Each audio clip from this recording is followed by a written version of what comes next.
옛날 어느 곳에 아들 삼형제를 둔 부자가 있었습니다. 부자는 병으로 세상을 떠나기 전에 아들 삼형제를 불러놓고 내가 죽으면 재산을 똑같이 나누어 가져야 한다. 재산을 서로 가지려고 다투면 안 된다. 하고 말했습니다. 부자가 세상을 떠난 뒤에 큰아들과 둘째 아들은 자기들끼리 더 많은 재산을 나누어 가지고 막내 동생에게는 조금밖에 주지 않았습니다. 우리는 곧 장가를 가서 살림을 꾸려야 하니 많은 재산이 필요해. 넌 아직 장가 갈 때가 멀었으니 그동안 열심히 일을 해서 재산을 모으도록 해라. 두 형의 말을 들은 막내 동생은 고개를 끄덕이며 조금도 형들을 원망하지 않았습니다. 많은 재산을 차지한 형들은 자꾸 재산을 늘려서 점점 큰 부자가 되었습니다. 그러나 막내 동생은 재산을 적게 차지한 데다 불쌍한 사람들을 도와주느라고 재산이 점점 줄어져서 가난해졌습니다. 하루는 두 형이 막내 동생을 불러놓고 넌 나눠준 재산을 다 써버리고 게으름만 피워서 가난뱅이 꼴이 되지 않았느냐? 너 같은 동생이 있다는 것이 부끄러우니 어서 멀리 떠나버려라. 막내 동생은 할 수 없이 고향 마을을 떠났습니다. 이곳저곳을 헤매고 다니던 막내 동생은 시냇가에서 쉬고 있다가 무거운 짐을 진 늙은 스님 한 분을 만났습니다.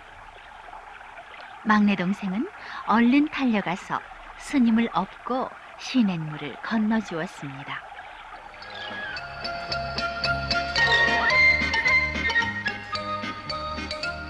젊은이 고맙소.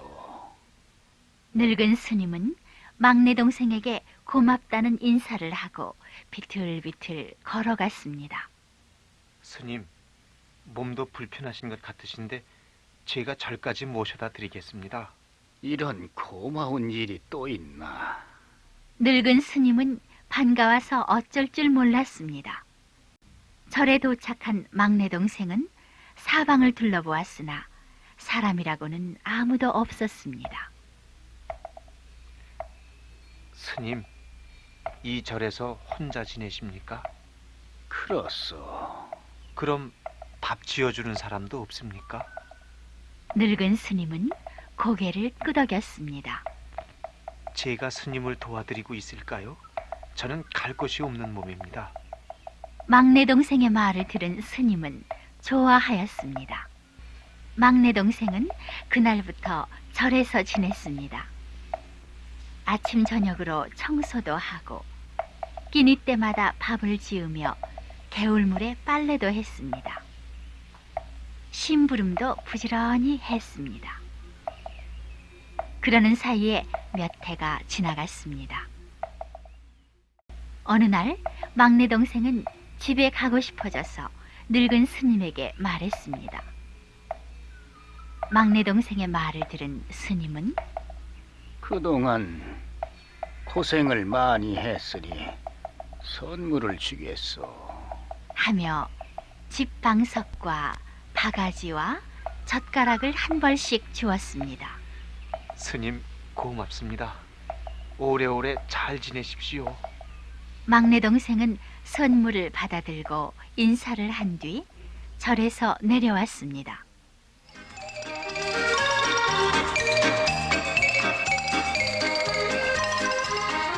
어서 집으로 가서 형님들을 만나보아야지. 막내 동생은 걸음을 빨리 하였습니다. 어느 들판을 지나는데 날이 저물고 말았습니다. 들판에서 하룻밤을 자는 수밖에 없군. 막내 동생은 선물로 받은 집방석을 깔고 잠을 잤습니다. 새벽에 잠에서 깬 막내 동생은 깜짝 놀랐습니다. 아니, 이게 어찌 된 일이야? 막내 동생이 집방석 위에서 잠을 자는 것이 아니라 커다란 방 안에서 따뜻한 이불을 덮고 잠을 잤던 것이었습니다. 집방석은 어디로 갔을까?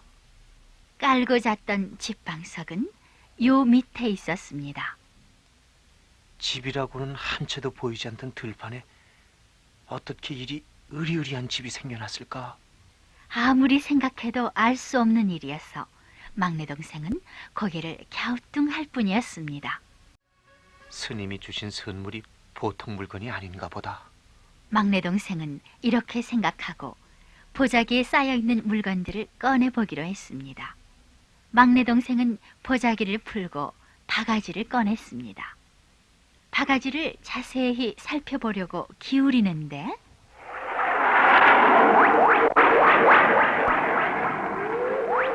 갑자기 맛있는 음식이 쏟아져 나왔습니다.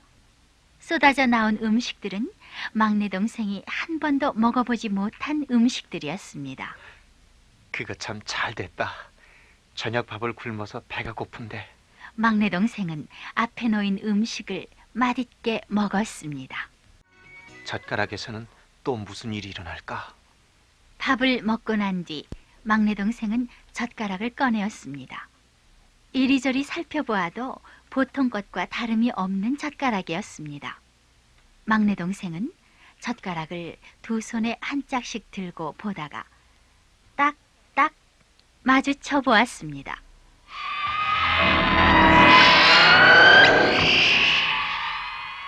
그랬더니 눈 깜짝할 사이에 선녀같이 아름다운 아가씨들이 눈앞에 나타났습니다. 아가씨들은 공손히 절을 한 뒤 고생을 많이 하셔서 위로해 드리려고 왔습니다. 저희들의 노래와 춤을 구경하시면서 즐거워해 주십시오.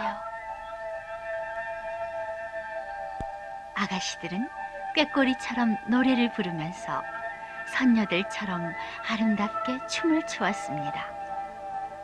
막내 동생은 즐거워서 어쩔 줄 몰랐습니다. 막내 동생은 3가지 선물 때문에 큰 부자가 되었습니다. 집방석을 깔고 앉기만 하면 대궐 같은 집이 얼마든지 생겼습니다. 바가지를 들고 기울이면 무엇이든지 바라는 대로 나왔습니다.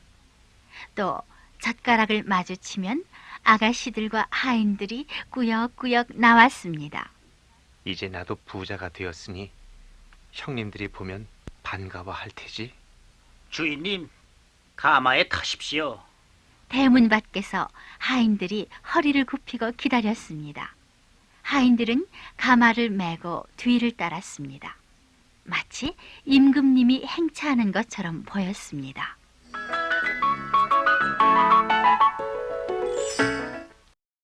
내가 임금님이 행차하는 것처럼 해석하면 형님들이 못마땅하게 여길 테지. 이렇게 생각한 막내 동생은 마을 앞에 닿자 새 옷을 벗고 전에 입던 누더기 옷으로 갈아입고 가마에서 내려 혼자 터덜터덜 형의 집을 찾아갔습니다. 큰형님, 저 왔어요. 막내가 왔어요. 막내 동생이 대문 밖에서 외치는 소리를 듣고 큰형이 안에서 나왔습니다.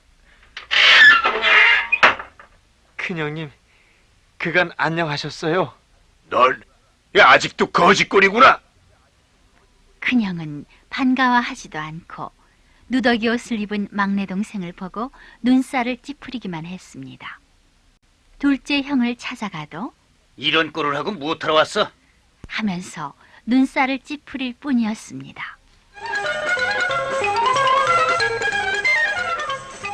형님, 이제 저도 가난하지 않게 살 수 있어요.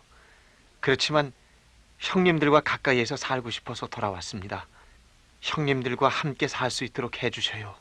넌 아직도 부지런히 일해서 제 힘으로 살아가려는 마음이 모자라는 모양이구나. 둘째 형이 쌀쌀하게 말했습니다. 아닙니다. 그게 아니어요. 아니긴 뭐가 아니란 말이냐? 둘째 형은 동생의 말을 들으려 하지도 않았습니다. 큰형도 둘째 형과 마찬가지로 함께 살아서 좋을 것이 무엇 있겠느냐? 넌 형들한테 기대어 살려는 게 분명해. 게으름을 피우고 놀면서 형들에게 양식을 얻어먹으려는 게지. 막내 동생은 할 수 없이 발걸음을 돌렸습니다. 왜 형님들은 내 말을 들으려고 하지 않을까? 형님들은 내 마음을 왜 몰라줄까? 그렇지만 막내 동생은 형들을 나무라지 않았습니다. 이미 해가 지고 날이 저물었습니다. 집에까지 돌아갈 수 없으니 어떻게 하지? 막내 동생은 머뭇거리다가 마을 건너편 언덕에서 밤을 지내기로 하였습니다. 막내 동생은 집 방석을 깔고 누웠습니다. 막내 동생이 잠든 사이에 고래등 같은 큰 기와집이 생기고 막내 동생은 큰방 따뜻한 이불 속에 눕혀졌습니다. 다음 날 아침이었습니다. 형들은 건너편 언덕 위에 고래등 같은 큰 기와집 한 채가 세워진 것을 보고 깜짝 놀랐습니다. 저게 웬 집이지? 어제 저녁 때까지도 없던 집이 아니어요. 거참 이상한 일이로구나. 어떻게 된 일인지 가까이 가서 보고 와요. 그러자. 형들은 건너편 언덕으로 달려갔습니다. 가까이 가서 보니 집이 더 컸습니다. 대문 앞에는 문지기가 지키고 있었습니다. 형들은 문지기에게 누구 집이냐고 물어보았습니다. 이 집이 막내의 집이라고? 문지기의 말을 들은 형들은 깜짝 놀랐습니다. 형들은 눈을 동그랗게 뜨고 어리둥절했습니다. 주인님, 형님들께서 찾아오셨습니다. 뭐? 형님들이 오셨다고? 문지기의 말을 들은 막내 동생은 맨발로 달려나갔습니다. 형님, 어서 오셔요. 막내 동생은 너무나 반가워서 형들의 손을 덥석 잡고 어서 안으로 들어가셔요. 형들은 방에 들어서기가 바쁘게 막내야, 이거 어떻게 된 일이냐? 얘기를 좀 하려구나. 아침밥부터 드셔요. 막내 동생은 형들에게 맛있는 아침밥을 대접했습니다. 아침밥을 먹고 난 형들에게 막내 동생은 그동안에 있었던 일을 자세히 말했습니다.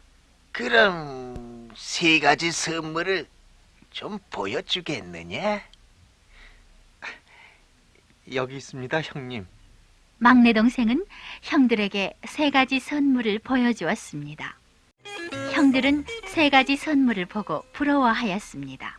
세 가지 선물이 모두 보잘것없는 물건이라서 고개를 갸웃거리기도 하였습니다. 이처럼 보잘것없고 흔한 물건이 고래등 같은 기와집을 마음대로 짓는다니. 둘째 형의 말에 저도 처음엔 시시한 선물이라고 생각했지요. 그렇지만 스님이 주시는 것이라서 고맙게 받았어요. 형들은 집안 여기저기를 살펴보았습니다. 이야, 정말 정말 대단하구나. 형들은 저절로 입이 벌어졌습니다. 집으로 돌아온 형들은 의논을 했습니다. 막내가 세 가지 선물을 얻은 것은 불쌍한 사람들을 도와주고 재물을 나누어 주었기 때문일 거야. 우리도 그렇게 하면 세 가지 선물을 얻을 수 있겠지? 맞아요. 채무를 나눠준 다음에 늙은 스님을 찾아가면 되어요. 그러면 우리도 큰 부자가 될 수 있어요. 둘째 형도 신이 나서 말했습니다. 그날부터 형들은 마음이 착한 척하며 불쌍한 사람들에게 재물을 나누어 주었습니다. 이젠 됐다.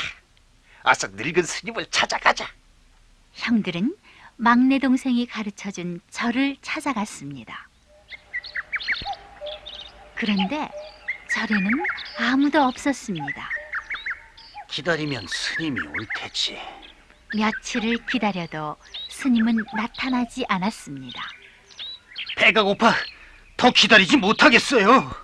둘째 형이 배를 움켜쥐고 얼굴을 찡그렸습니다. 이제 이제 우리는 어떻게 하지? 가지고 있던 재산을 모두 남에게 주었기 때문에 형들은 거지와 같은 꼴이 되었습니다. 그러나 그때 걱정에 쌓인 형들 앞에 막내 동생이 형님, 걱정하지 마셔요.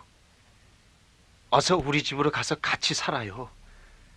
저는 형님들과 함께 사는 것이 소원이어요. 하고 두 형님을 공손히 모셨습니다.